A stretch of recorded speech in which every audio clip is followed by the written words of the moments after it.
Imagine 10,000 people packed into an ancient stone church, every lamp extinguished, every candle dark, total silence. Then, from inside a sealed tomb, a light appears, a single flame, then two, then 100, then 1,000.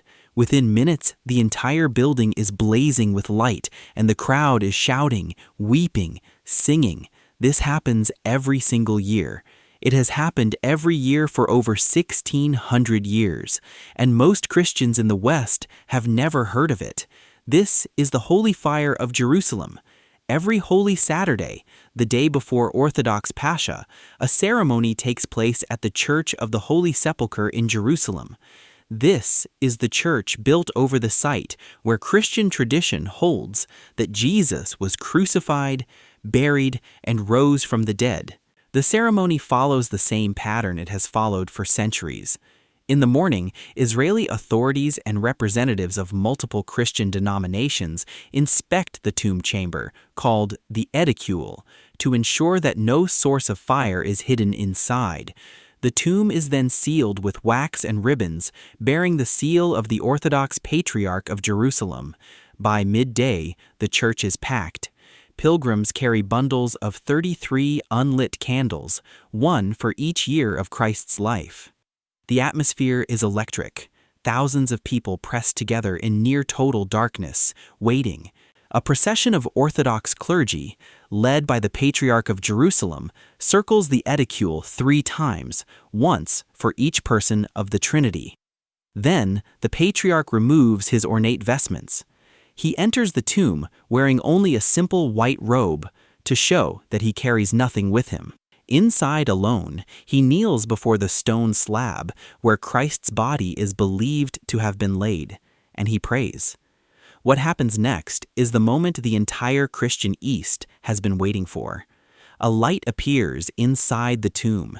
Traditionally, it is described as a blue light rising from the marble slab itself. The Patriarch lights his candles from this flame and emerges from the tomb holding 2 burning candles aloft. The flame is passed, hand to hand, candle to candle, spreading through the church like wildfire. Within minutes, 10,000 candles are burning. The darkness is gone. The light has come. And within hours, that same flame is placed in special lanterns and flown on chartered flights to Greece, Russia, Romania, Bulgaria, Serbia, Georgia, and dozens of other countries, arriving in time for the midnight Paschal service. The fire that emerged from Christ's tomb in Jerusalem will be held in the hands of millions of Christians around the world by the time the priest shouts, "Christ is risen." The holy fire is not a recent tradition. It is one of the oldest continuously documented ceremonies in all of Christianity.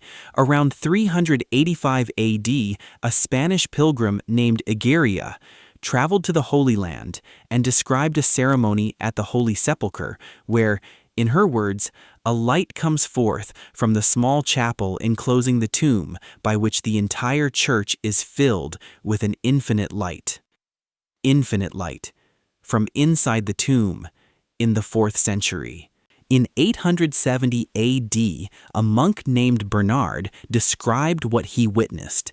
They sing the Kyrie eleison until an angel comes and kindles light in the lamps which hang above the sepulchre. The Patriarch passes some of this light to the bishops and the rest of the people. In 1106, the Russian igumen Daniel gave a detailed eyewitness account describing a blue incandescence descending from the dome of the church to the tomb where the Patriarch waited.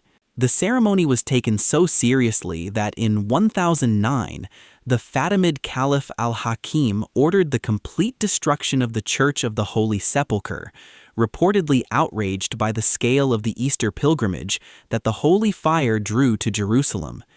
He demolished the tomb itself.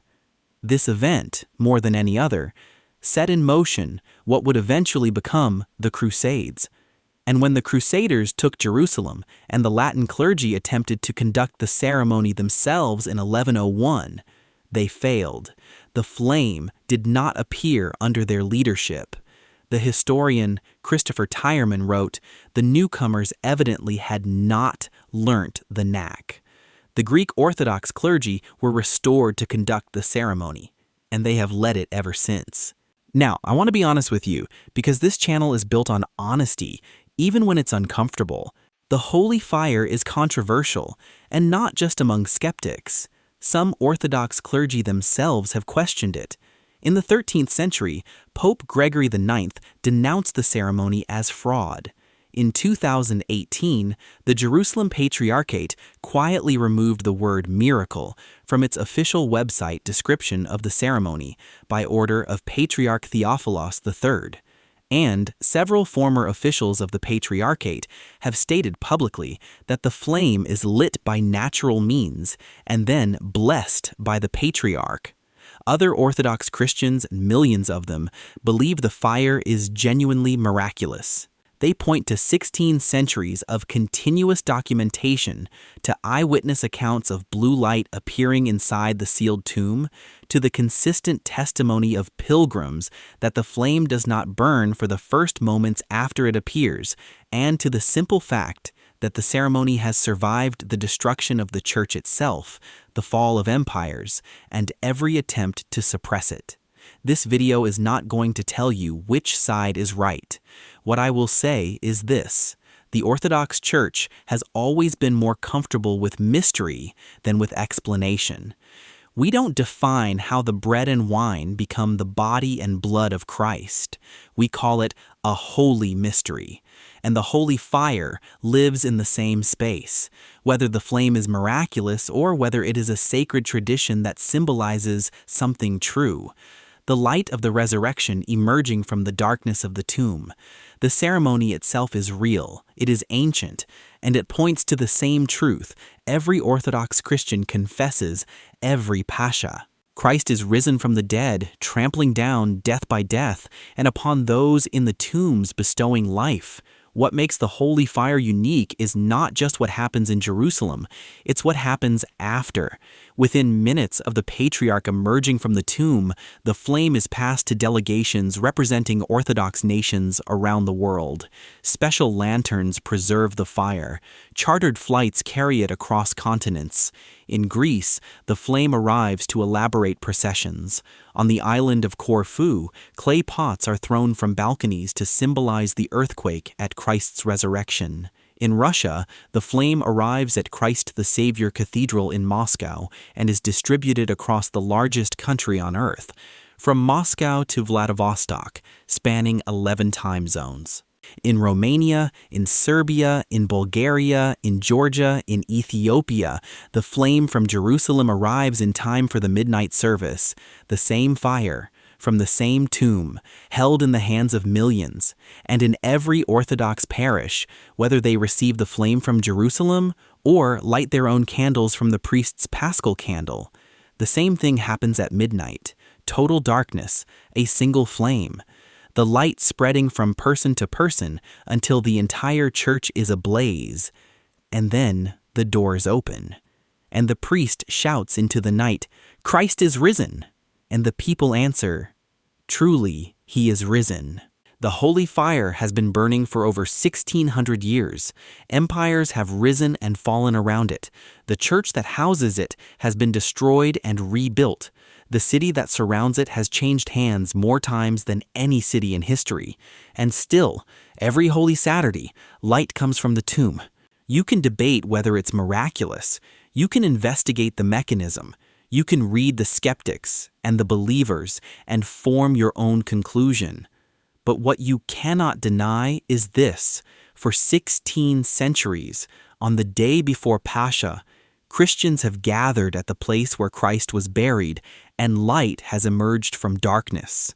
And that light has been carried hand to hand, candle to candle, flight to flight, to the ends of the earth. That is not just a ceremony. That is the story of Christianity itself. Light that begins in one place, in a tomb, in a manger, in an upper room, and spreads until it reaches the whole world. This Saturday, April 11th, it will happen again. The Patriarch will enter the tomb, the church will wait in darkness, and light will come. And on Sunday, April 12th, Orthodox Christians from Jerusalem to Moscow to New York to Thessaloniki will hold that light in their hands and say what Christians have said every Pascha for 2,000 years: Christos anesti. Christ is risen. Alethos anesti. Truly, he is risen.